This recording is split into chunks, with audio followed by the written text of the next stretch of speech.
जय माता दी। सभी को मकर संक्रांति की बहुत शुभकामनाएं।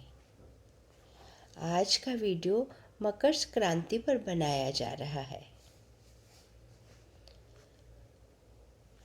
संक्रांति आप सब जानते हैं, जब सूर्य जो है एक राशि से दूसरी राशि में प्रवेश करते हैं तो उसे हम संक्रांति कहते हैं।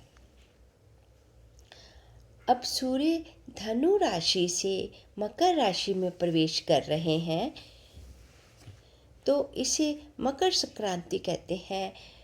मकर संक्रांति का त्योहार पूरे देश में मनाया जाता है। अलग अलग नाम दिए जाते हैं उनको, हर स्टेट में उसको अपने तरह से मनाया जाता है। मकर संक्रांति सूर्य मकर राशि में प्रवेश कर रहे हैं तो इस दिन से उत्तरायण भी शुरू हो जाता है। इसको हम उत्तरायण कहते हैं। उत्तरायण और दक्षिणायन, तो ये उत्तरायण इस समय से शुरू हो जाता है। जैसा कि हमने सुना हुआ है कि भीष्म पितामह जी ने जब अपने प्राण त्यागे थे, उन्होंने बाणों की शैया पर लेटे थे, तो वो उत्तरायण का इंतजार कर रहे थे कि कब उत्तरायण शुरू हो और वो अपनी प्राणों का त्याग कर सकें, क्योंकि उनके पास इच्छा मृत्यु का उनको वरदान प्राप्त था। तो भीष्म पितामह ने जब वो बाणों की शैया पर थे तो उन्होंने अपने प्राण त्यागने से पहले श्री कृष्ण को बुलाया। जैसा कि हम सब जानते हैं, युद्ध के मैदान में, कुरुक्षेत्र में युद्ध के मैदान में भगवान कृष्ण ने गीता का उपदेश दिया था अर्जुन को, और भीष्म पितामह की को जब बाण लगे थे तो वो अपने अंतिम समय में उत्तरायण का इंतजार कर रहे थे कि कब जो सूर्य हैं वो मकर राशि में प्रवेश करें, वो अपने प्राणों का त्याग करें। क्योंकि उत्तरायण में जिस व्यक्ति की डेथ होती है, मृत्यु होती है, तो वो व्यक्ति नरक में नहीं जाते हैं, ऐसा शास्त्रों में कहा गया है। तो उस समय में भीष्म पितामह ने श्री कृष्ण को याद किया।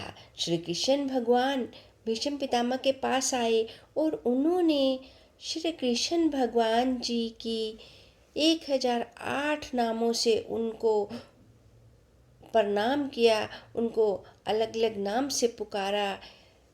तो वो ही जो उन्होंने भिन्न भिन्न नामों से पुकारा, उसको विष्णु सहस्त्र नाम कहा जाता है कि विष्णु जी के 1000 नाम और कृष्ण जी एक ही बात है। तो उससे जो है विष्णु सहस्त्र नाम जो है तो भीष्म पितामह द्वारा ही पहली बार गाया गया था। जो आज हम सब लोग विष्णु सहस्त्र नाम पढ़ते हैं तो वो भीष्म पितामह जी ने भगवान की प्रशंसा में उनको अलग अलग नामों से पुकारते हुए गाया था। तो अभी हमने उत्तरायण के बारे में जाना। अब हम समझते हैं कि देखिए, धनु राशि से सूर्य मकर राशि में प्रवेश कर रहे हैं, तो जब भी संक्रांति का दिन होता है उस दिन हमें अधिक से अधिक पूजा पाठ करना चाहिए। और हर संक्रांति पर अलग अलग वस्तुओं का दान दिया जाता है। अब जब सूर्य मकर राशि में प्रवेश करते हैं तो काष्ठा और अग्नि का दान दिया जाता है। तो यानी कि इस दिन बहुत आप देखेंगे कि बहुत जगह हवन किए जाते हैं, यज्ञ किए जाते हैं।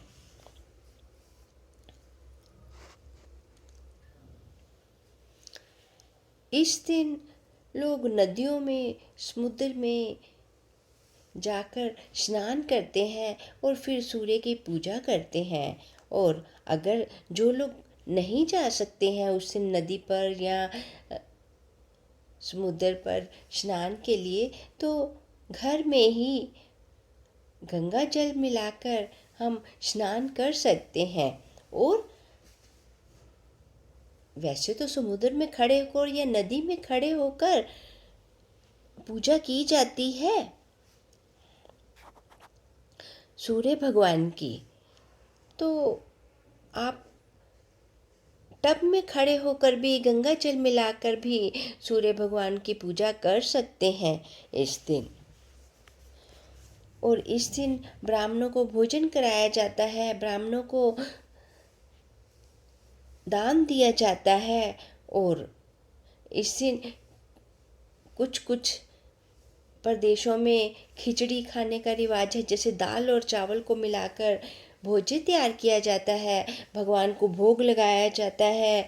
और इस दिन तिल का भी सेवन किया जाता है, तिल गुड़ का भी सेवन किया जाता है। और उत्तरायण के शुरू होने पर विष्णु जी को गौ के घी से स्नान कराया जाता है, तो सब पापों से मुक्ति होकर व्यक्ति को विष्णु सायुज्य प्राप्त होता है। ऐसा विष्णु धर्मोत्तर में कहा गया है। और भविष्योत्तर में बताया गया है कि उत्तरायण के समय ब्राह्मण को 2 सेर घी और सुपूजित घोड़ी दें तो सूर्य लोक की प्राप्ति होती है। तो यानी कि आज के दिन हमें दान पुण्य करना चाहिए और नदी में स्नान करना चाहिए, गंगा जल से स्नान करना चाहिए। और हमें इस दिन का अधिक से अधिक लाभ उठाना चाहिए और सूर्य की पूजा करनी चाहिए। सूर्य को जल चढ़ाते हुए थोड़े उसमें लाल फूल चढ़ाएं और सूर्य देव की पूजा करें। ओम सूर्याय नमः, ओम आदित्याय नमः, किसी भी मंत्र से भगवान की पूजा करें, भगवान को भोग लगाएं, धूप दीप दिखाएं। सूर्य जो है जब मकर राशि में प्रवेश करते हैं तो इनको हम भग के नाम से जानते हैं। तो इसीलिए ओम घृणी भग आदित्याय इस महीने में इस मंत्र से जप करना चाहिए। आदित्य जो है उनका नाम इस महीने में भग होता है मकर राशि में। तो ये पूरा महीना ओम घृणी भग आदित्य नाम से पूजा की जाती है।